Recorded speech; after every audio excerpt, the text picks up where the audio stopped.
Hello everyone, आप सबका स्वागत है मेरे यूट्यूब चैनल ये लर्न आईटीआई में।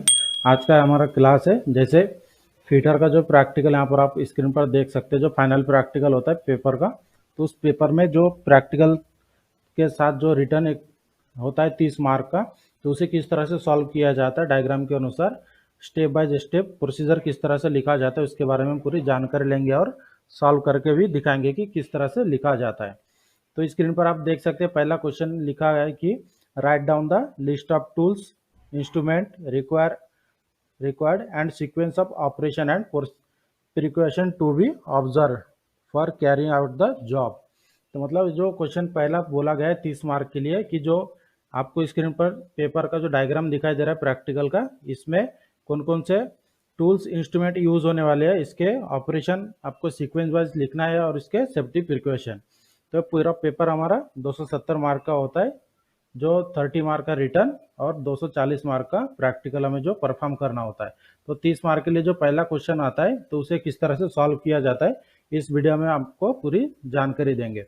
वीडियो को अंत तक देखना ना भूले। तो स्टार्ट करते हैं। तो सबसे पहले जो पहला हमारा क्वेश्चन है कि जो आपको डायग्राम दिखाई दे रहा है प्रैक्टिकल का, इस प्रैक्टिकल को करते समय कौन कौन से टूल्स, इक्विपमेंट और प्रोसीजर हम फॉलो करेंगे।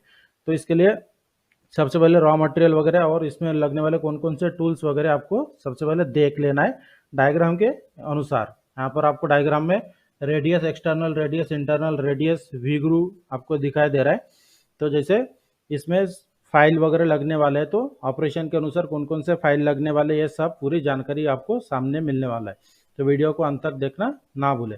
स्टार्ट करते जैसे क्वेश्चन में बोला गया था, पहला question right down the sequence of tools and equipment. तो इसमें स्टार्ट करते हैं, हम इसे सॉल्व करते हैं। सकते पहला नंबर का जो क्वेश्चन हम आपको सॉल्व करके दिखाया कि write down the list of tools equipment required sequence of operation and precaution to be observe for carry out the job as per drawing given below. जो डायग्राम दिया गया इसके हिसाब से हमें पूरा लिखना है। तो सबसे पहला स्टेप आता है, जब भी हम प्रोसीजर लिखते हैं 30 मार्क के लिए, सबसे पहले टूल्स और इक्विपमेंट जो डायग्राम के अनुसार हमें लगने वाला है। तो सबसे पहले टूल्स और इक्विपमेंट स्टेप बाय स्टेप आपको इसी तरह से लिखना है।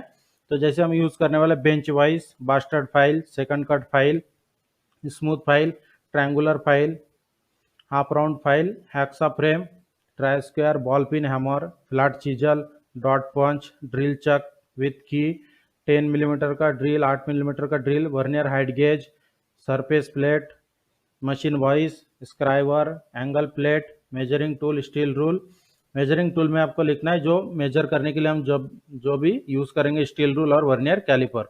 जो भी हम टूल्स वगैरह लिखते हैं तो इसके साइड में इसका साइज लिखना भी जरूरी होता है। तो यहाँ पर आप देख सकते हैं पूरा हमने साइज वाइज लिख के दिया है, आपको भी सेम इसी तरह से फॉलो करते हुए आपको सॉल्व करना है। उसके बाद आता है मशीन। मशीन में हम कौन कौन से मशीन इसमें यूज करने वाले हैं। तो सबसे पहले बेंच ग्राइंडर, जिसमें हम चीजलिंग करने के लिए या फिर चीजल को धार लगाने या फिर ड्रिल को धार लगाने के लिए बेंच ग्राइंडर का यूज करते हैं। और जैसे ड्रिलिंग ऑपरेशन दिखाया गया है जॉब के ऊपर, तो इसमें पिलर टाइप ड्रिल मशीन का हम यूज करेंगे। उसके बाद का स्टेप आता है रॉ मटेरियल। रॉ मटेरियल जैसे जो साइज दिया गया है उसके हिसाब से आपको रॉ मटेरियल लिखना होता है। और जो रॉ मटेरियल के अलावा जो भी हम यूज करेंगे जैसे साइन पेपर होता है वो सब आपको लिखना होता है। तो यहाँ पे आप देख सकते हैं raw material MS flat, chalk, sign paper और जॉब का साइज दिया गया है। इसी तरह से आपको लिखना है। उसके बाद प्रोसीजर स्टार्ट करना है। तो इसमें आपको दो पार्ट दिखाया गया है, जैसे यहाँ पर आप देख सकते हैं जो हमारा फाइनल प्रैक्टिकल का पेपर है इसमें पार्ट ए और पार्ट बी दिखाया गया है। तो पार्ट ए को अलग से लिखना है प्रोसीजर, और पार्ट बी का प्रोसीजर अलग से लिखना है। स्टार्ट करते हैं हम प्रोसीजर किस तरह से लिखा जाता है। तो सबसे पहले यहाँ पर आप देख सकते हैं पार्ट ए, जो डायग्राम स्क्रीन पर आपको राइट साइड में दिखाई दे रहा है, ये हमारा पार्ट ए है जिसके ऊपर पार्ट ए लिखा हुआ है। तो इसे किस तरह से हम प्रोसीजर करेंगे, जो हम करने वाले उसी को ही लिखना है। सबसे पहला स्टेप है दिए गए डायग्राम के अनुसार रॉ मटेरियल का सिलेक्शन करना है। सेकंड नंबर का पॉइंट है रॉ मटेरियल को बेंच वाइज में बांधकर सेट करना है प्रॉपरली। तीसरा नंबर का जो पॉइंट है हमारा स्टील रूल और स्क्राइबर के सहायता से जो साइज दिया गया है, तो साइज यहाँ पर आप देख सकते हैं 80x52, ये हमारा रफ साइज है। इसके हिसाब से मार्किंग करना है जॉब के लिए जो हमने रॉ मटेरियल मिला है उसके ऊपर मार्किंग करना है। उसके बाद हैक्सा फ्रेम विद ब्लेड के सहायता से इसे कट कर लेना है। जैसे रॉ मटेरियल दिया जाता है हमें उसे जॉब के साइज के अनुसार आप सबसे पहले कट कर लेना है। उसके बाद जो साइज दिया गया है 80x8x52 की पार्ट ए को बेंच वाइज में सेट करना है। उसके बाद बास्टर्ड फाइल से फाइलिंग करके ट्राई स्क्वायर से चेक करते हुए जॉब को चारों साइड से 90 डिग्री में तैयार करना है। तो जो फिटर का जो प्रैक्टिकल होता है, सबसे पहले जो रॉ मटेरियल हमें मिलता है उसे चारों तरफ से फाइलिंग करके 90 डिग्री में मिलाना होता है। उसके बाद 7 नंबर का जो पॉइंट है, बास्टर्ड फाइल की सहायता से फाइलिंग करके जॉब के सरफेस को क्लीन करना है। उसके बाद का जो पॉइंट है, सरफेस क्लीन होने के बाद चॉक को गीला करके जॉब के दोनों सरफेस पर मार्किंग मीडिया लगा लेना है। उसके बाद मार्किंग मीडिया सूखने के बाद जॉब को सरफेस प्लेट और एंगल प्लेट पर सेट करके डायग्राम के अनुसार हाइट गेज के सहायता से मार्किंग करना है। जो भी डायग्राम में दिया गया उसके हिसाब से पूरी मार्किंग कर लेना है। उसके बाद 10 नंबर का जो पॉइंट है, मार्किंग करने के बाद मार्किंग मीडिया मिट ना जाए इसलिए डॉट पंच और बॉल पिन हैमर के सहायता से मार्किंग लाइन पर पंचिंग करना है। जब हम इसे raw material extra material cut करेंगे तब हमें पंचिंग के हिसाब से हमें पता चलता है कि यहाँ तक ही हमें कटिंग करना है और यहाँ तक हमें फाइलिंग करना है। उसके बाद 11 नंबर का जो पॉइंट है, जॉब को बेंच वाइज में सेट करके हैक्सा फ्रेम विद ब्लेड से एक्स्ट्रा मटेरियल को कट कर लेना है। जैसे डायग्राम यहाँ पर आप देख सकते हैं राइट साइड में स्क्रीन के, जो डायग्राम दिया गया इसके हिसाब से हमने मार्किंग कर लिया। मार्किंग करने के बाद जो एक्स्ट्रा मटेरियल है, जैसे वी ग्रू दिया है, वी ग्रू के बीच का मटेरियल, उसके बाद जो रेडियस आपको दिखाया गया इंटरनल रेडियस पार्ट ए में, तो उसका भी एक्स्ट्रा मटेरियल को हमें कट कर लेना है। उसके बाद 12 नंबर का जो पॉइंट है, जॉब को बेंच वाइज में सेट करके बास्टर्ड फाइल और हाफ राउंड फाइल से फाइलिंग करके जॉब को साइज और आकार में लाना है। जैसे हमने एक्स्ट्रा मटेरियल कट कर लिया है, उसके बाद जॉब को प्रॉपरली सेट करके जो भी फाइल लगने वाला, जैसे बास्टर्ड फाइल, उसके बाद हाफ राउंड फाइल, उसके बाद ट्रायंगुलर फाइल, इन सब के सहायता से फाइलिंग करके जॉब के साइज दिए गए साइज में तैयार करना है। नेक्स्ट वाला पॉइंट है 14 नंबर का, ट्रायंगुलर फाइल के सहायता से फाइलिंग करके डायग्राम के अनुसार ट्रायंगुलर ग्रू तैयार करना है। जैसे यहाँ पर आपको स्क्रीन पर आपको 15x15 का ट्रायंगुलर ग्रू दिखाया गया है, तो इसे ट्रायंगुलर फाइल के सहायता से फाइलिंग करके इस ग्रू को तैयार कर लेना है। इसके बाद डायग्राम के अनुसार जॉब का साइज वर्नियर कैलिपर के सहायता से चेक करके रेडियस गेज के सहायता से इंटरनल रेडियस को चेक करना है। तो जैसे डायग्राम के हिसाब से हमने जब तैयार कर लेते हैं पार्ट, तो पार्ट को तैयार करने के बाद इसमें जो भी साइज दिया गया इसे वर्नियर कैलिपर के सहायता से चेक कर लेना है। उसके बाद जो रेडियस दिया है इंटरनल और एक्सटर्नल, दोनों रेडियस को रेडियस गेज के सहायता से चेक कर लेना है। उसके बाद 15 नंबर का जो हमारा पॉइंट है, जॉब को स्मूथ फाइल के सहायता से फाइलिंग करके फाइनल कर लेना है। पूरा साइज तैयार होने के बाद जब हम साइज चेक कर लेते, उसके बाद स्मूथ फाइल के सहायता से दोनों सरफेस को अच्छी तरह से क्लीन कर लेना है। उसके बाद का जो नेक्स्ट पॉइंट है, हमने पार्ट ए को कंप्लीट किया है, उसी तरह से पार्ट बी को भी उसी तरह से प्रोसीजर आपको लिखना है। तो पार्ट बी का यहाँ पर आपको देख सकते हो डायग्राम दिखाई दे रहा है स्क्रीन के राइट साइड पर, जो प्रैक्टिकल फाइनल पेपर में जो दिखाया गया पार्ट बी, तो उसके हिसाब से हमें प्रोसीजर लिखना है। जैसे सबसे पहला वाला जो पॉइंट है हमारा, दिए गए डायग्राम के अनुसार रॉ मटेरियल का सिलेक्शन हमने कर लिए थे दोनों। उसके बाद सेकंड नंबर का पॉइंट, रॉ मटेरियल का बेंच वाइज में बांध के सेट करना है। जैसे जिस तरह से हमने पहले पार्ट को किया है, सेम उसी तरह से हम फाइनल प्रैक्टिकली भी हम उसी तरह से करते हैं, पार्ट 1 पार्ट बी, तो उसी तरह से ही आपको प्रोसीजर लिखना है। तीसरा नंबर का पॉइंट, स्टील रूलर और स्क्राइबर के सहायता से दिए गए साइज के ऊपर मार्किंग कर लेना है। उसके बाद मार्किंग करने के बाद हैक्सा फ्रेम विद ब्लेड के सहायता से रॉ मटेरियल को साइज में कट कर लेना है। उसके बाद जो 5वां नंबर का पॉइंट है, जो साइज दिया गया यहाँ पर आप देख सकते हैं, रफ साइज 80x8x52 की पार्ट बी को बेंच वाइज में सेट करना है। उसके बाद 6 नंबर का जो पॉइंट है, बास्टर्ड फाइल से फाइलिंग करके और ट्राई स्क्वायर के सहायता से चेक करते हुए जॉब के चारों साइड 90 डिग्री में तैयार करना है। जैसे पार्ट बी हम तैयार कर रहे हैं, इसे भी चारों तरफ से फाइलिंग करके 90 डिग्री में तैयार करना है। उसके बाद का जो पॉइंट है हमारा 7 नंबर का, बास्टर्ड फाइल की सहायता से फाइलिंग करके जॉब के सरफेस को क्लीन कर लेना है। जैसे हम जॉब को चारों तरफ से 90 डिग्री में बना लेते हैं, उसके बाद मार्किंग करने के लिए जॉब को दोनों तरफ से फाइलिंग करके सरफेस क्लीन कर लेना है। उसके बाद 8 नंबर का जो पॉइंट है हमारा, चॉक को गीला करके जॉब के दोनों सरफेस पर मार्किंग मीडिया अप्लाई करना है।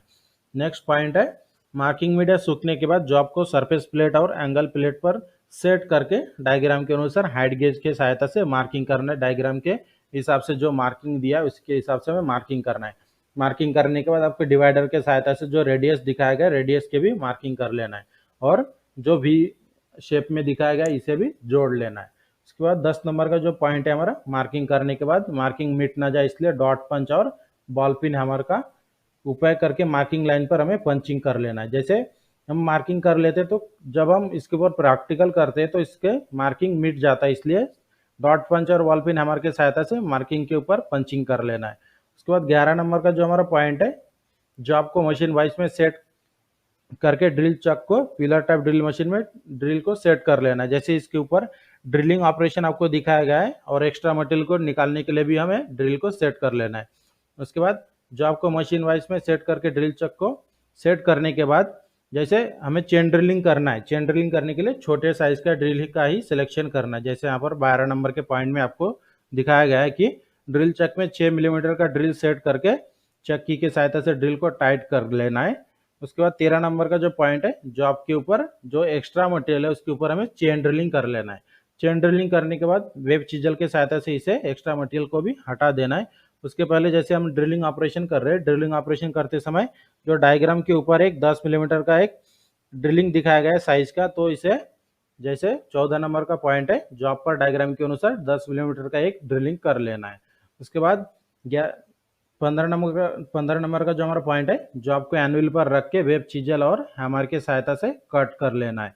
ऐसे एक्स्ट्रा मटेरियल जो अब हम चेन ड्रिलिंग करते हैं उसे वेब चिजल और बॉल पिन हैमर की सहायता से हैमरिंग करके कट कर लेना है extra material. Next point 16 number का जो पॉइंट है हमारा, जो आपको बेंच वाइज में सेट करके हेक्सा फ्रेम विद ब्लेड से एक्स्ट्रा मटेरियल को कट कर लेना है। जैसे हम रॉ मटेरियल को चेन ड्रिलिंग करने के बाद चिजल से कट कर लिए, उसके बाद हेक्सा फ्रेम बचे हुए एक्स्ट्रा मटेरियल को हेक्सा फ्रेम की सहायता से कट कर लेना है। उसके बाद 17 नंबर का जो पॉइंट है हमारा, जो आपको बेंच वाइज में सेट करके बास्टर्ड फाइल और हाफ राउंड फाइल से फाइलिंग करके जो आपको साइज में और आकार में तैयार कर लेना है। तो जैसे हमने एक्स्ट्रा मटेरियल वगैरह कट कर लिया, उसके बाद क्या होता है, कौन सा प्रोसेस, जो बेंच वाइज में जो आपको लगाकर डायग्राम के अनुसार अलग अलग फाइल के सहायता से फाइलिंग करके वी ग्रू तैयार करना है, आपको रेडियस भी तैयार कर लेना है, जो दो तरफ रेडियस दिखाया गया है। इसके बाद का जो पॉइंट है हमारा 18 नंबर का जो पॉइंट है, डायग्राम के अनुसार जो आपका साइज वर्नियर कैलिपर के सहायता से चेक करना है और रेडियस गेज से इंटरनल और एक्सटर्नल रेडियस को चेक करना है। तो जैसे जॉब हम तैयार कर लेते हैं उसके बाद वर्नियर कैलिपर के सहायता से पूरे जॉब को चेक कर लेना है। उसके बाद जैसे डायग्राम के ऊपर रेडियस दिखाया गया था, तो रेडियस को भी रेडियस गेज की सहायता से चेक कर लेना है। उसके बाद पॉइंट नंबर 19 पार्ट ए और पार्ट बी को फिट करके चेक करना है कि जैसे हमने पार्ट ए पार्ट बी तैयार कर लिया है, उसके बाद एक बार फिटिंग करके चेक करना है। अगर फिटिंग नहीं हो रहा है तो उस समय आपको जॉब को मैच करके देखना है कि हमें फाइलिंग कहाँ पर करना है, उसके हिसाब से हमें फाइलिंग करके जॉब को पूरा प्रॉपरली मैच कर लेना है। उसके बाद लास्ट नंबर का जो पॉइंट आता है, पॉइंट नंबर 20, जॉब फिट होने के बाद जॉब को स्मूथ फाइल के सहायता से फाइलिंग करके फाइनल कर लेना है। जैसे जॉब हमारा फिटिंग हो गया तो फिटिंग होने के बाद दोनों जॉब को पैरेलल वॉइस में सेट करके स्मूथ फाइल के सहायता से फाइलिंग कर लेना है। उसके बाद एकदम लास्ट में आता है हमारा सेफ्टी पॉइंट। जैसे क्वेश्चन में बोला गया था कि सेफ्टी प्रिकॉशन भी आपको लिखना है, तो सेफ्टी पॉइंट लिखते समय कम से कम आपको 5 पॉइंट लिखना होता है जॉब के हिसाब से। तो सबसे पहला जो हमारा सेफ्टी पॉइंट है, बिना हैंडल वाले फाइल का प्रयोग नहीं करना है, जॉब के सेफ्टी के हिसाब से ही आपको लिखना है। जॉब सेफ्टी, ड्रिलिंग करते समय कूलेंट का उपयोग करना है। उसके बाद 3rd नंबर का सेफ्टी पॉइंट, हेक्सा फ्रेम से कटिंग करते समय कूलेंट का उपयोग करना है। उसके बाद 4 नंबर का जो पॉइंट है, वर्नियर कैलिपर से माप लेने से पहले 0 एरर चेक करना है। मतलब कोई भी हम जब भी मेजरिंग इंस्ट्रूमेंट यूज करते हैं तो उसका सबसे पहले 0 एरर चेक कर लेना है।